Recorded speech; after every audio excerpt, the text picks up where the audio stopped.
ফজরের পূর্বে যে 2 রাকাত সুন্নতে মুআক্কাদা রয়েছে, এটা এই দুনিয়ার মধ্যে যা কিছু আছে সব কিছু থেকে অতি উত্তম, বলি সুবহানাল্লাহ। এই 12 রাকাত সুন্নতে মুআক্কাদার সব রাকাতেরই ফজিলত এক নয়। ফজিলতের দিক থেকে তারতিব অনুসারে আমরা জানব। প্রিয় নবীজি সাল্লাল্লাহু আলাইহি সাল্লাম বলেন, ফজরের নামাজের পূর্বে যে 2 রাকাত সুন্নতে মুআক্কাদা রয়েছে সেটার ফজিলতের বর্ণনার কথা প্রিয় নবীজি বলতে গিয়ে বলেন যে রাকাতুল ফজরি খায়রুম মিনাদ দুনিয়া ওয়া মা ফিহা। ফজরের পূর্বে যে 2 রাকাত সুন্নতে মুআক্কাদা রয়েছে, এটা এই দুনিয়ার মধ্যে যা কিছু আছে সব কিছু থেকে অতি উত্তম, বলি সুবহানাল্লাহ। রাকাতুল ফজরি, ফজরের 2 রাকাত সুন্নত। কয় রাকাত? সুন্নত।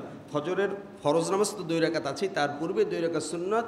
খায়রুম মিনাদ দুনিয়া ওয়া মা ফিহা, দুনিয়ার মধ্যে যা কিছু আছে এবং দুনিয়া তার থেকেও কি অতি উত্তম। নামাজ কয় রাকাত? মাত্র 2 রাকাত, কিন্তু উত্তমের কথা বলা হয়েছে দুনিয়ার মধ্যে যা কিছু আছে তার থেকেও, বলি সুবহানাল্লাহ। তাহলে ফজরের পূর্বে 2 রাকাত সুন্নতে মুআক্কাদা পড়ার দরকার আছে না নাই? পড়ব।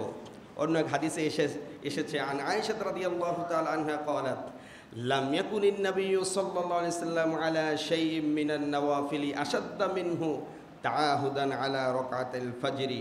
যে তিনি বলেন, আম্মাজান আয়েশা সিদ্দিকা রাদিয়াল্লাহু তাআলা আনহা বলেন যে নবী সাল্লাল্লাহু আলাইহি সাল্লাম কোনো নফল নামাজকে ফজরের 2 রাকাত সুন্নতের চেয়ে অধিক গুরুত্ব দিতেন না।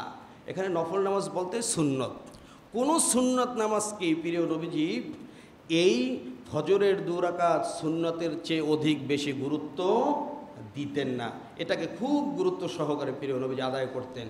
এরপরে অন্য এক হাদিসে এসেছে যে না, এটি একটি কওল। বাদাউস সানা এই কিতাবের 1 নং খণ্ডের 284 নম্বর পৃষ্ঠায় এসেছে এই ফজরের পূর্বের 2 রাকাত সুন্নতের ব্যাপারে। ও আকওয়া সুনানি রাকাতুল ফজরি লিউরুদিশ শারঈ বিত-তারগীবি ফীহিমা মা লাম ইয়ারিদ ফী গায়রিহিমা।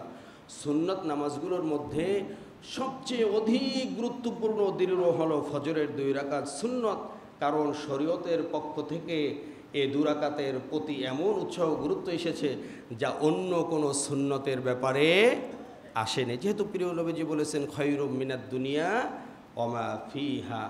তো এখন আমাদের একটা মাসআলা, অনেক সময় দেখা যায় অনেক তাহাজ্জুদ গুজার মুসল্লি আছেন, রাতে উঠেন, তাহাজ্জুদ নামাজ আদায় করে একেবারে ফজরের নামাজ পড়ে ইশরাক পড়ে তারপরে ঘুমান। তারা এই সময়টাতে সজাগ থাকেন। এখন প্রশ্ন আসে, হুজুর ফজরের ওয়াক্ত হয়ে যাওয়ার পরে আমরা এই ফজরের 2 রাকাত সুন্নাত ব্যতীত অন্য কোনো নফল নামাজ আদায় করতে পারবো কি পারবো না? কারণ ফজরের যখন আজান হয়ে যায়, আজানটাও কিন্তু আমাদের দেশে ওয়াক্ত হওয়ার সাথে সাথে দেয় না, শুধুমাত্র রমজান মাসে দেওয়া হয়। সাহারি খেয়ে ফজরের ওয়াক্ত শুরু হওয়ার সাথে সাথে আজান দেয়, আমরা 10 মিনিট পরেই নামাজ পড়ি, সারা রাত অনেকে জাগ্রত থাকে, রোজা রাখে, ঘুমাবে এর জন্য। কিন্তু এছাড়া সাধারণত ফজরের ওয়াক্ত শুরু হওয়ার সাথে সাথে আজান দেওয়া হয় না, 10 মিনিট 15 মিনিট 20 মিনিট পরে দেওয়া হয়। আবার 10 মিনিট 15 মিনিট ওয়াক্ত হওয়ার 10 মিনিট 15 মিনিট পরে আজান দিলেও আজানের আবার আধা ঘন্টা পরে হয় জামাত। এই যে মধ্যে অনেক লম্বা সময়, এই সময় কি হুজুর এই শুধুমাত্র ফজরের 2 রাকাত সুন্নতে মুআক্কাদাই পড়ব, না অন্য কোনো নামাজ পড়া যাবে? যেহেতু অনেক সময় আছে, তো এ ব্যাপারে আমরা হাদিস থেকে জানব এবং ফুকহায়ে কেরামদের মতামত সম্পর্কে জানব। সর্বপ্রথম আমরা জানব তিরমিজি শরীফের 419 নং হাদিস থেকে জানব। সেখানে আবি আলকামা রাদিয়াল্লাহু তাআলা আনহা থেকে বর্ণিত, তিনি বলেন যে রাসূল সাল্লাল্লাহু আলাইহি ওয়াসাল্লাম বলেছেন, লা সলাতা বা'দাল ফজরি ইল্লা সাজদাতাইন। ওয়া মা'না হাযাল হাদিস ইন্নামা ইয়াকুলু লা সলাতা বা'দা তুলুইল ফজরি ইল্লা রাকআতাইল ফজরি। জামে তিরমিজি শরীফের হাদিস, সহিহ হাদিস, সকালেও হাদিসটি আমি দেখেছি, এখানে কোট করেছি, 419 নম্বর হাদিস।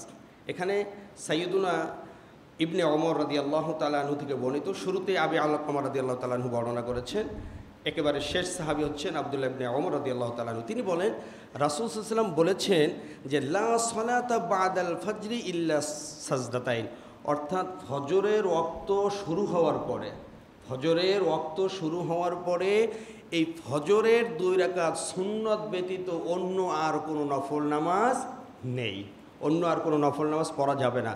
তবে হুজুর পর্ব কখন? আপনি এই ফজরের রক্ত শুরু হওয়ার আগে উঠে যাবেন। তাহাজ্জুদের রক্ত, ফজরের রক্ত শুরু হওয়ার আগ পর্যন্ত তাহাজ্জুদের রক্ত থাকে। সে সময় উঠে আপনার যত রাকাত মনে চায় আপনি নফল নামাজ, সুন্নত নামাজ পড়বেন। কিন্তু ফজরের রক্ত যখন শুরু হয়ে যাবে, শুধুমাত্র ফরজ নামাজ পড়ার পূর্বে যত সময় থাকুক কিন্তু আপনি অন্য কোনো নফল নামাজ পড়বেন না, শুধুমাত্র ফজরের 2 রাকাত সুন্নত নামাজ আদায় করবেন। বুঝে আসছে তো আমাদের? এ সময় আমরা অন্য কোনো নফল নামাজ পড়ব না। কেননা আপনি যদি এই 2 রাকাত নামাজ সুন্দরভাবে গুরুত্ব সহকারে পড়েন, তাতেই তো আপনার মিলবে খয়রুব মিনাদ দুনিয়া ওয়া মা ফিহা, দুনিয়া এবং দুনিয়ার মধ্যে যা কিছু আছে তার থেকেও অধিক উত্তম ফজরের 2 রাকাত সুন্নতে মুআক্কাদা। এরপরে এই হাদিসের ব্যাখ্যায় ইমাম তিরমিজি রাহিমাহুল্লাহ নিজেই বলেন, ওহুয়া মা ইজতামা আলাইহি আহলুল ইলমি কারিহু আই ইউসাল্লিয়ার রাজুলু বা'দা তুলুইল ফজর ইল্লা রাকাতাল ফজর। এ ব্যাপারে সমস্ত আলেমগণের ঐক্যমত রয়েছে যে ফজরের ওয়াক্ত শুরু হওয়ার পর ফরজ নামাজের আগে 2 রাকাত সুন্নাত ব্যতীত অন্য কোনো নামাজ আদায় করা মাকরুহ। এটা জামে তিরমিজি শরীফের 419 নম্বর হাদিসের ব্যাখ্যায় এসেছে। ইমাম তিরমিজি বলেছেন যে সকল আহলুল ইলম আলেমগণ ঐক্যমত হয়েছেন যে ফজরের রক্ত শুরু হওয়ার পরে ফজরের 2 রাকাত ফরজ নামাজ ব্যতীত অন্য কোনো নামাজ পড়া, নফল নামাজ পড়া কি মাকরুহ। তাহলে বিষয়টা আমাদের কাছে স্পষ্ট হয়ে গেল যে আমরা ফজরের রক্ত শুরু হওয়ার পরে ফজরের 2 রাকাত ফরজ নামাজের পূর্বে শুধুমাত্র আমরা ফজরের 2 রাকাত সুন্নত নামাজ আদায় করব।